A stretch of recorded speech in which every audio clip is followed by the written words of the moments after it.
দিদির গায়ে হলুদের ভিডিও তো তোমরা অলরেডি দেখে নিয়েছো। তো এখন শেয়ার করছি দিদির বিয়ের রাতের মিনি ব্লগটা। তো দেখো আমাদের যেতে অনেকটা লেট হয়ে গিয়েছিল, যেহেতু সবাইকে রেডি করে যেতে হয়েছিল।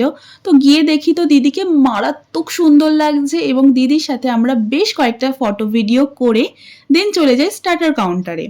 স্টার্টারে তো অনেক কিছুই ছিল, বাট আমরা ট্রাই করেছিলাম জাস্ট কাবাবটা, আর যেটা কিনা দারুণ খেতে ছিল।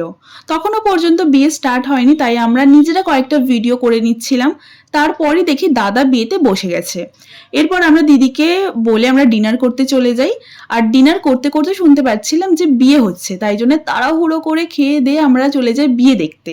আর এক এক করে বিয়ে কমপ্লিট হচ্ছিল, আর দেখো কত মিষ্টি লাগছে।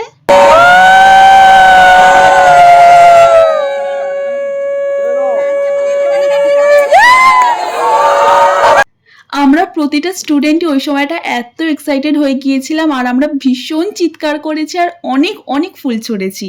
আর দেখতে তো দারুণ লাগছিল। আর আমরা এরকম উপর থেকেই বিয়েটা দেখছিলাম, কারণ নিচে ছিল প্রচুর ভিড়। আমরা যেহেতু এবার বাড়ি চলে যাব, অনেকটা লেট হয়ে যাচ্ছিল, তো দিদিকে আমরা বলে দেন আমরা বাড়ি চলে যাচ্ছিলাম। তো দেখা হবে অন্য কোনো ভিডিওতে। এখনের জন্য টাটা।